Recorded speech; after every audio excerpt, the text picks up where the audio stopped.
सिखाऊंगा वॉइस। सीखोगे तो क्या, औरों को भी सिखाओगे। बस आप मुझसे एक प्रॉमिस करो कि आप वीडियो पूरी एंड तक देखोगे और वीडियो देखने के बाद आपकी वॉइस एकदम बिल्कुल पक्की हो जाएगी। आप हजारों लोगों को वॉइस सिखाओगे। इस तरह से वॉइस को आपने कभी नहीं सीखा होगा। तो आइए चलते हैं वॉइस की दुनिया में।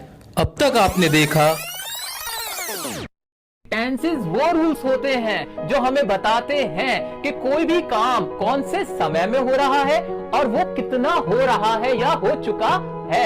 अपने स्कूल के बच्चों को रेड कलर की जैकेट पहना दी और जो दूसरे स्कूल के बच्चे हैं उनको हमने ग्रीन कलर की जैकेट पहना दी। एक और स्कूल के बच्चे हैं उनको हमने येलो कलर की जैकेट पहना दी। ऐसे ही टेंसेस में हमने रेड जैकेट पहनानी है, कुछ बच्चों को हमें येलो जैकेट पहनानी है, कुछ को ग्रीन जैकेट पहनानी है।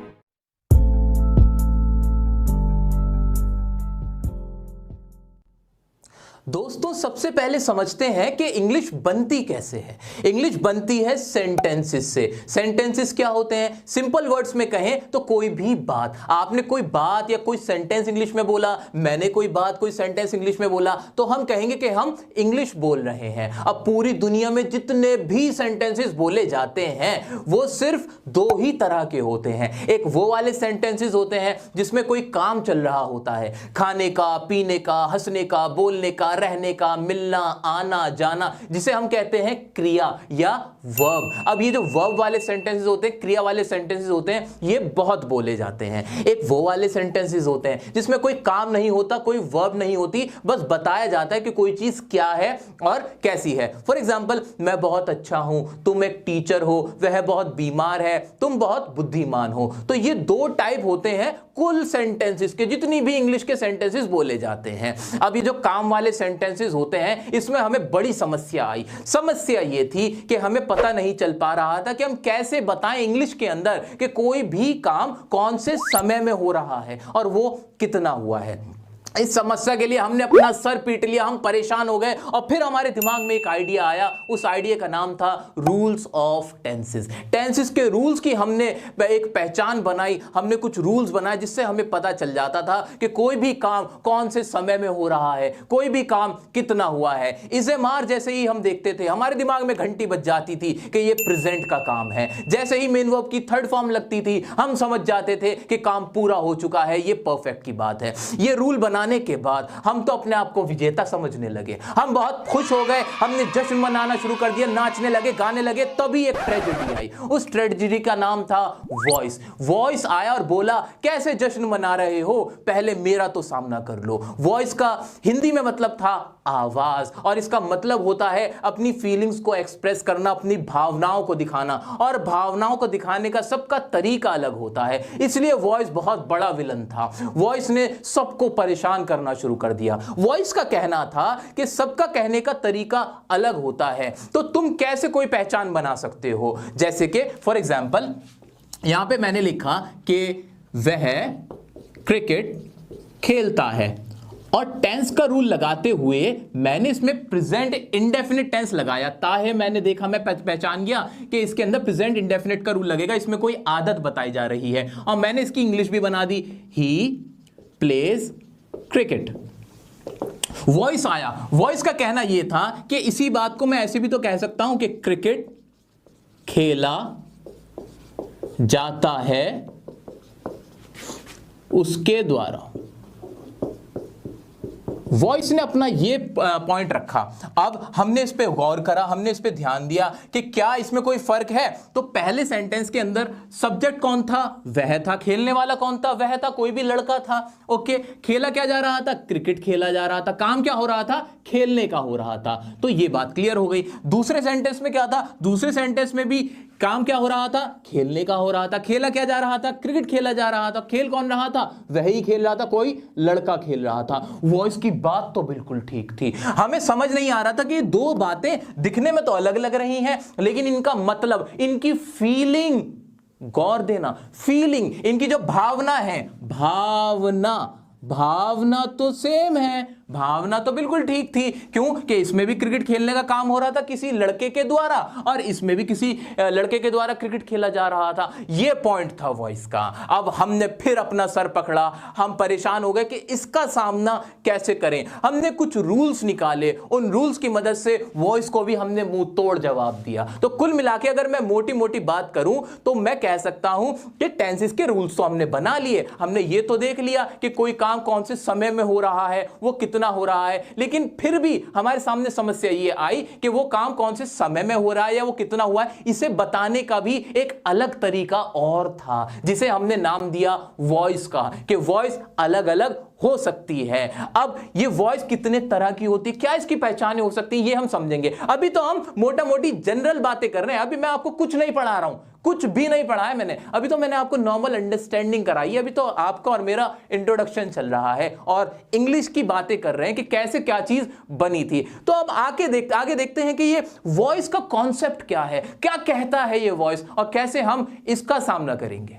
तो हमें यह तो बिल्कुल क्लियर हो गया कि वॉइस का मतलब होता है अपनी फीलिंग्स या इमोशंस को एक्सप्रेस करना, अपनी भावनाओं को प्रकट करना। और भावना प्रकट करने का सिर्फ क्या कोई एक तरीका हो सकता है? नहीं, इसका कोई और तरीका भी हो सकता है। जब हमने टेंसेस पढ़े थे उसमें जो हमने सेंटेंसेस बनाए थे वो कुछ इस तरह से थे। मैं खाना खाता हूं, तुम घर जाते हो, वह क्रिकेट खेल रहा है, हम खत लिख रहे हैं, मैं तुम्हें पढ़ा रहा हूं। इन सभी सेंटेंसेस के अंदर जो काम को करने वाला था उस पे फोकस किया जाता था। मेनली ये बताया जाता था कि ये जो भी काम हो रहा है इसको कर कौन रहा है, उस पे फोकस ज्यादा रहता था। यानी उसी को हीरो बना देते थे। किसको? सब्जेक्ट को। काम के करने वाले को सब्जेक्ट कहते हैं और सब्जेक्ट को ही हीरो बनाया जाता था जब हम टेंसेस पढ़ रहे थे। लेकिन ऐसा भी तो हो सकता है कि जिसके ऊपर काम किया जाता है या काम का असर जिस पे पड़ता है, जो हमारा ऑब्जेक्ट होता है, उसको भी तो शुरू में रख सकते हैं, उसको भी तो फोकस किया जा सकता है, उसको भी तो हीरो बनाया जा सकता है। जैसे मैं क्रिकेट खेलता हूं, इसमें काम क्या हो रहा है? क्रिकेट खेलने का। और यह बताया जा रहा है क्रिकेट खेलने का काम कौन कर रहा है? मैं कर रहा हूं। लेकिन ऐसा भी तो कह सकते हैं क्रिकेट खेला जाता है मेरे द्वारा।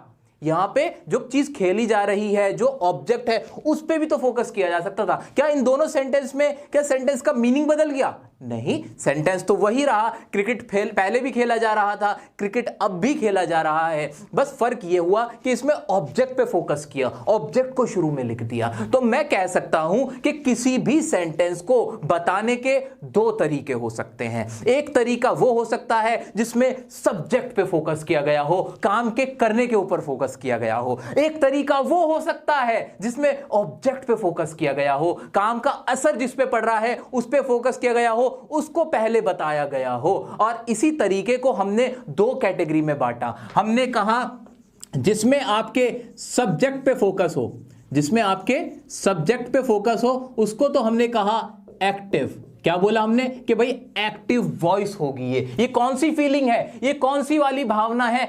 एक्टिव वाली भावना है। और जिसमें ऑब्जेक्ट पे फोकस हो, किस पे?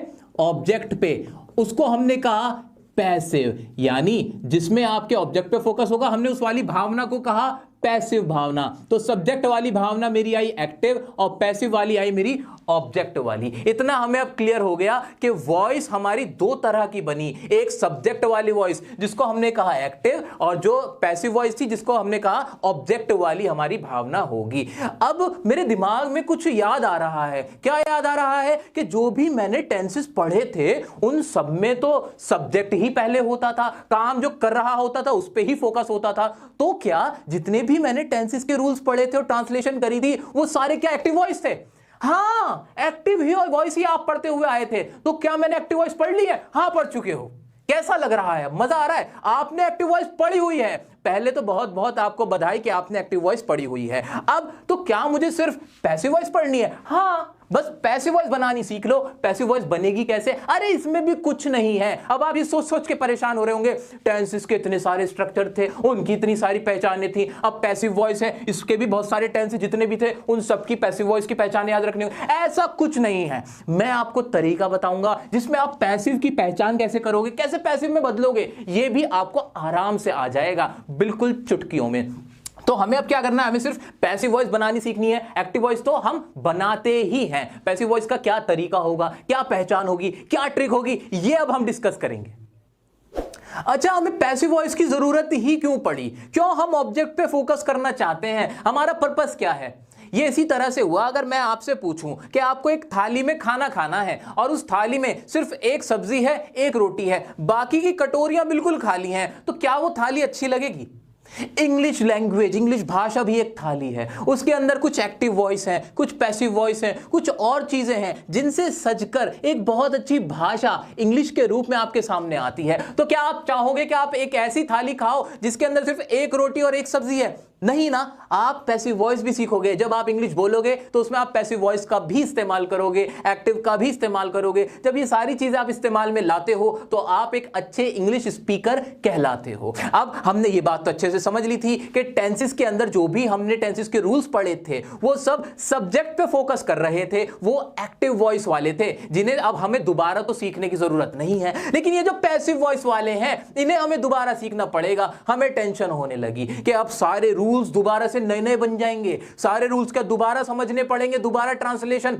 देखो, करने तो दोबारा पड़ेंगे, लेकिन आपको बहुत आसानी रहेगी अगर आपने टेंसेस को अच्छे से सीखा हुआ है। क्योंकि मैं जिस तरीके से अब आपको ये सिखाने वाला हूं, मैं आपको पहचाने बताने वाला हूं, उससे आपको ये सिर्फ एक चुटकी बराबर लगेगा। आपको बड़ी आसानी होगी इन्हें ट्रांसलेट करने में। तो अब पैसिव वॉइस की क्या ऐसी पहचाने हैं, बेसिक पहचाने हैं, वो सुन लो। अपने आंख, कान, नाक सब कुछ खोलकर अच्छे से सुनो। पैसिव वॉइस की हिंदी में क्या पहचान होती है। दुनिया का कोई भी पैसिव वॉइस का सेंटेंस अगर हिंदी में होगा ना तो उसके आखिर में जाना का इस्तेमाल होगा या गया या गई का इस्तेमाल होगा। क्या कहने का मतलब है मेरा कहने का मतलब है कि हिंदी के अंदर उसके आखिर में जाना की आवाज होगी, लेकिन इंग्लिश में गो नहीं बनेगा इस जाना का। आई मीन टू से, इस जाने की जो ट्रांसलेशन गो नहीं बनेगी, लेकिन पैसिव वॉइस की हिंदी में जाना होगा। फॉर एग्जाम्पल, क्रिकेट खेला जाता है।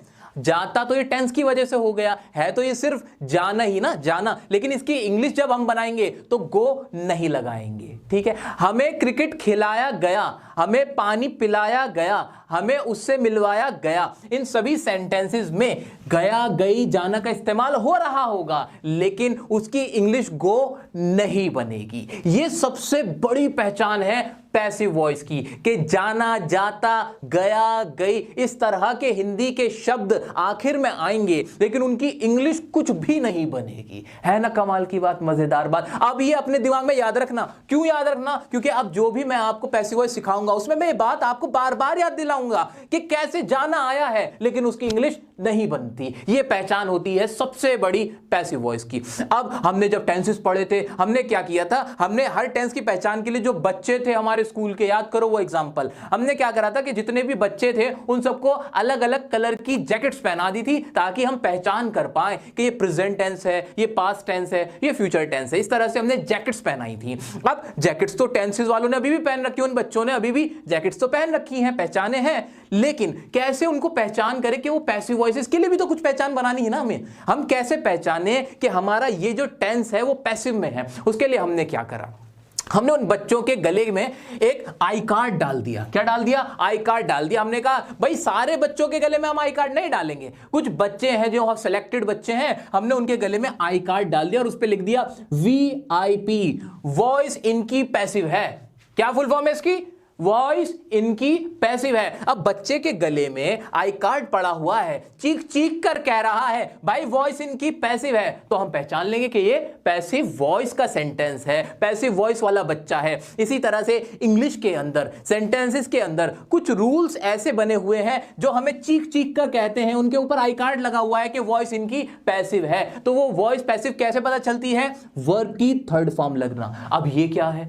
जो भी हमारी पैसिव वॉइस होती है उसकी फॉर्म हमेशा थर्ड होती है, ना फर्स्ट फॉर्म होगी, ना सेकंड फॉर्म होगी, ना ING लगा होगा, सिर्फ और सिर्फ थर्ड फॉर्म लगी होगी और कुछ सोचना ही नहीं। पहली टेंशन तो सर हमारी यही खत्म हो गई, हमें बहुत आसानी हो गई। आपने बता दिया कि टेंस कोई सा भी हो, प्रेजेंट इंडेफिनिट हो, पास्ट इंडेफिनिट हो, पास्ट कंटिन्यूअस हो, हमारी वर्ब की तो थर्ड फॉर्म लगी हुई मिलेगी हमें, तो ये टेंशन तो हमारी दूर हो गई। तो आपको कभी भी पैसिव वॉइस की पहचान करनी है वर्ब देखकर, तो उसमें थर्ड फॉर्म लगी हुई मिलेगी। ये हमारी एक पहचान हुई इंग्लिश के अंदर। अब आते हैं हमारी पैसिव वॉइस बनती कैसे है, कैसे एक्टिव से वो अलग होती है। देखो कॉन्सेप्ट क्या सीखा था, कॉन्सेप्ट सीखा था कि सब्जेक्ट पे फोकस नहीं करते, ऑब्जेक्ट पे फोकस करते हैं। ऑब्जेक्ट पे फोकस करने के लिए क्या करोगे, ऑब्जेक्ट तो खींच के आगे ही तो लेके आओगे, धक्का दोगे उसको, भाई आप आगे जाओ ना, आप हीरो बनो ना, आपको हीरो बनना ही नहीं है, तो हम क्या करेंगे, उसे खींच के ऑब्जेक्ट को आगे लेके आएंगे। अभी आपके सामने एक्टिव वॉइस का क्या स्ट्रक्चर लिखा हुआ है। नॉर्मली जितने भी हमने टेंसेस पढ़े थे उनका अगर मैं अफर्मेटिव या पॉजिटिव कोई सेंटेंस होता है वो किस फॉर्म में होता है,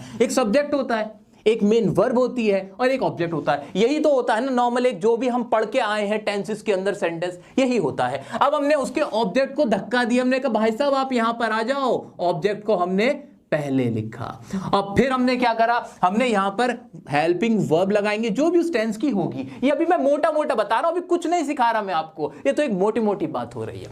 हेल्पिंग वर्ब लगेगी और मेन वर्ब की हमेशा फॉर्म कौन सी आएगी, आई कार्ड चिपका देंगे थर्ड फॉर्म का। ये आई कार्ड लग जाएगा जिस पे लिखा हुआ होगा वॉइस इनकी पैसिव है और ये मेन वर्ब की थर्ड फॉर्म हमें लिखी हुई मिल जाएगी। और लास्ट में क्या आना चाहिए, सब्जेक्ट को कहेंगे भाई साहब तुमने बहुत हीरोपंती कर ली, अब तुम आखिर में जाओ, अब हम तुम्हें और नहीं झेल सकते। सब्जेक्ट यहां पर आ जाएगा और उससे पहले बाय ज्यादातर लग जाता है, क्यों लगता है, क्या लगता है, ये सारी बातें बाद में होंगी अच्छे से। अभी तो एक मोटा मोटा हम एक स्ट्रक्चर बनाने की कोशिश में लगे हुए हैं। ये एक नॉर्मल स्ट्रक्चर आपको मिलेगा पैसिव वॉइस का, जिसमें ऑब्जेक्ट को आगे रखेंगे, काम का असर जिस पे पड़ा है, जिस पे काम का असर हुआ वो आगे आया, हेल्पिंग वर्ब जो भी उस टेंस की होगी वो आ जाएगी, फिर मेन वर्ब की हमेशा थर्ड फॉर्म है, ये मेरा आई कार्ड है, आई कार्ड देखेंगे और लास्ट में हमारा सब्जेक्ट रखा हुआ मिलेगा। इतना काम होगा हमारा पैसिव वॉइस के अंदर।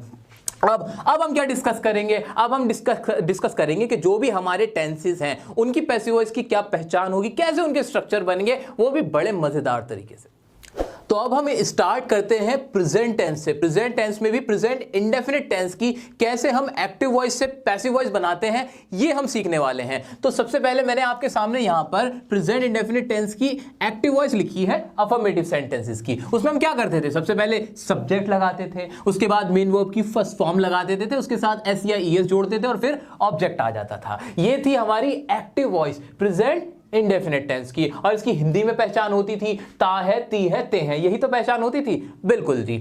अब जब हम पैसिव वॉइस बनाएंगे तो आप मुझे बताओ, रटने वाली बात नहीं है, जरा भी रटने की आप कोशिश ना करें। आप अपने दिल पर हाथ रखकर सच्चाई से पूरी ईमानदारी के साथ बता दें कि जब मैं इसकी पैसिव वॉइस बनाऊंगा तो सबसे पहले मैं क्या रखूंगा। जी हां, आपके दिल से आवाज निकल के आई कि सर ऑब्जेक्ट को हीरो बना दो, ऑब्जेक्ट पे फोकस कर दो। मैं आपका कहा कैसे टाल सकता हूं, मैंने भी ऑब्जेक्ट को उठाया, सबसे पहले ऑब्जेक्ट को सबसे आगे रख दिया, यानी जो मेरा ऑब्जेक्ट था वो मेरी पैसिव वॉइस में क्या बन गया, सब्जेक्ट बन गया। समझ में आया, बिल्कुल समझ में आया। उसके बाद हम क्या करेंगे, हेल्पिंग वर्ब लगाएंगे। अब ये हेल्पिंग वर्ब मैं क्यों लगा रहा हूं, क्या मेरा दिमाग खराब हो गया जो मैं हेल्पिंग वर्ब यहां लगाने लगा दोबारा? मैं इसलिए लगा रहा हूं ताकि मुझे पहचान हो जाए कि ये कौन सा टेंस है, क्योंकि जैसा कि मैंने आपको बताया कि मेन वर्ब की तो सब में ही थर्ड फॉर्म होगी। आई कार्ड पहनाना है सभी को, पैसिव वॉइस वालों को, तो वर्ब से तो कुछ ज्यादा खास पता नहीं चल पाएगा, बस इतना पता चल जाएगा कि ये पैसिव वॉइस है।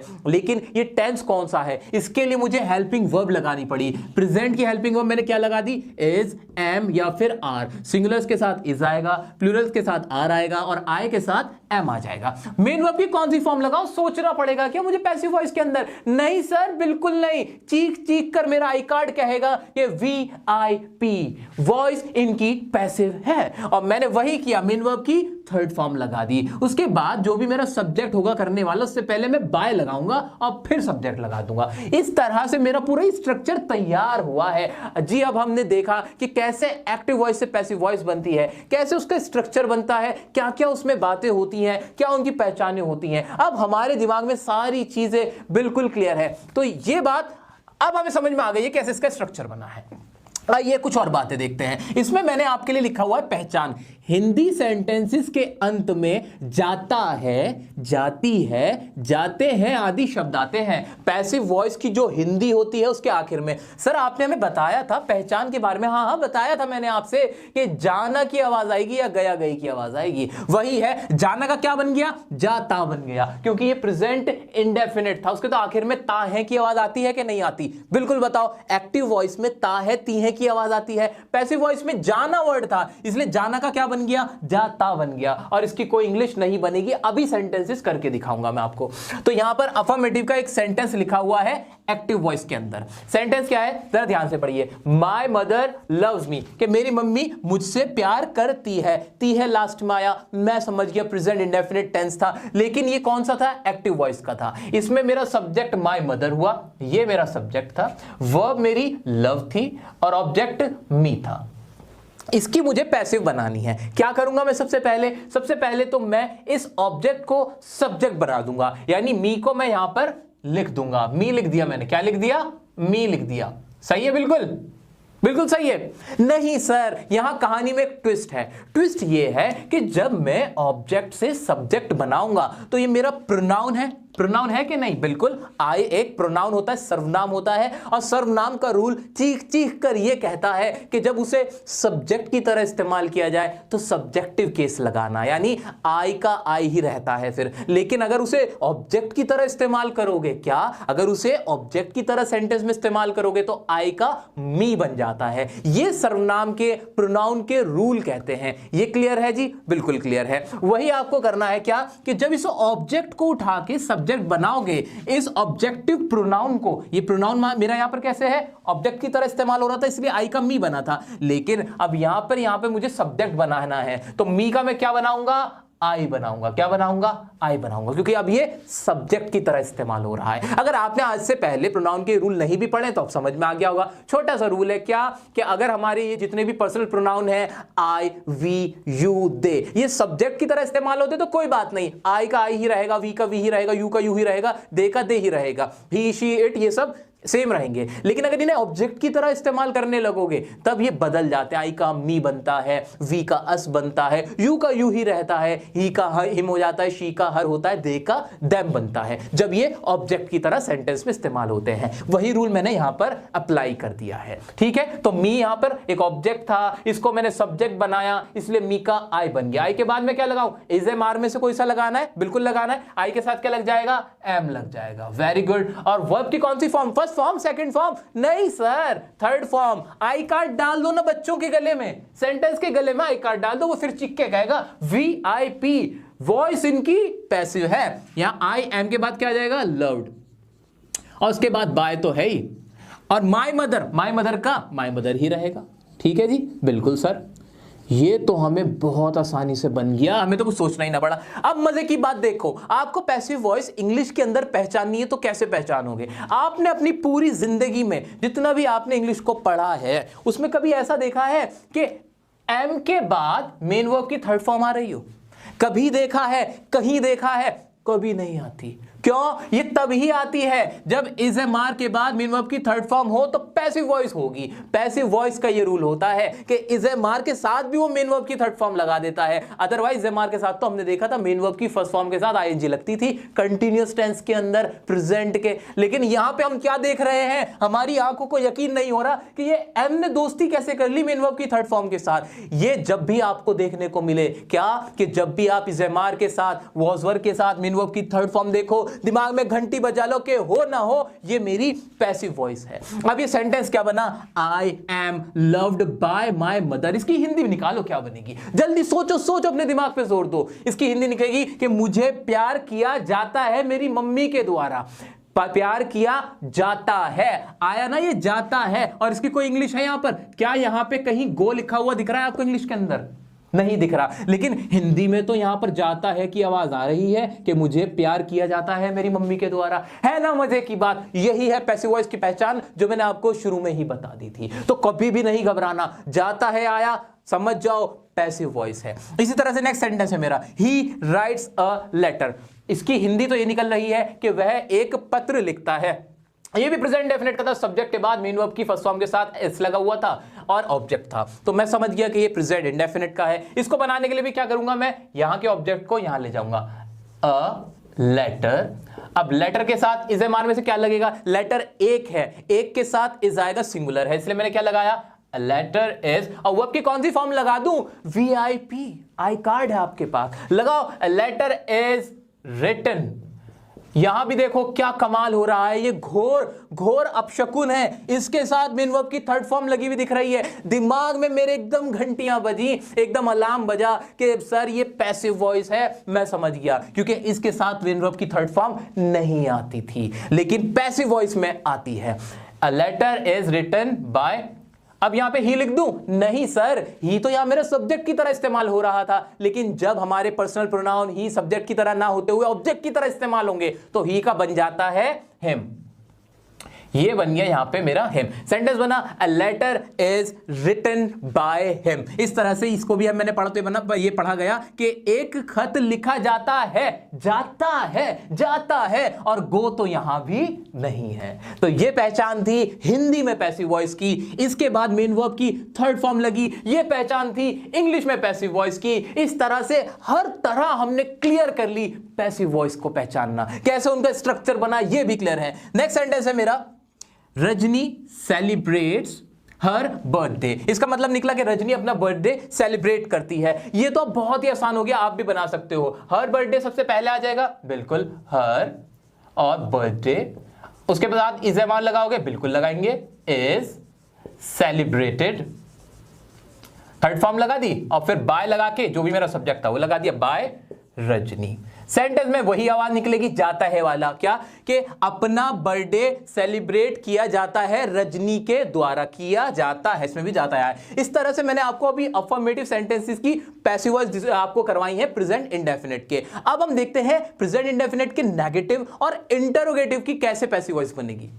अब हम देखते हैं प्रेजेंट इंडेफिनिट के नेगेटिव की पैसिव वॉइस कैसे बनती है। उसमें आपको बहुत कुछ करना पड़ेगा, आप बड़े परेशान हो जाओगे, देखना भी 2 मिनट बाद आपकी हालत खराब होने वाली है। आइए पहले प्रेजेंट इंडेफिनिट के नेगेटिव की एक्टिव वॉइस देखते हैं, जो हमने टेंस में पढ़ी थी। उसमें क्या करते थे हम, सबसे पहले सब्जेक्ट लिखते थे, फिर डू या डज लगाते थे, फिर नॉट आता था, मेन वर्ब की फर्स्ट फॉर्म लगती थी, और आखिर में ऑब्जेक्ट लग जाता था। अब जब आप इसकी पैसिव वॉइस बनाओगे तो वही वाली बात, ऑब्जेक्ट हमारा बन जाएगा सब्जेक्ट, तो सब्जेक्ट की जगह क्या लिखा जाएगा, ऑब्जेक्ट लिखा जाएगा। वही हमने करा। फिर इज एम आर, अरे अभी अफर्मेटिव में किया था, उसमें भी तो यही किया था, उसमें भी ऑब्जेक्ट लगा के इज एम आर लगाया था, नेगेटिव में भी इज एम आर लगा दिया। अच्छा, और उसके बाद क्या लिखा, नॉट लगाया। नॉट तो लग रही था कि भाई नहीं की आवाज आ रही थी, नहीं की इंग्लिश तो नॉट बनानी थी।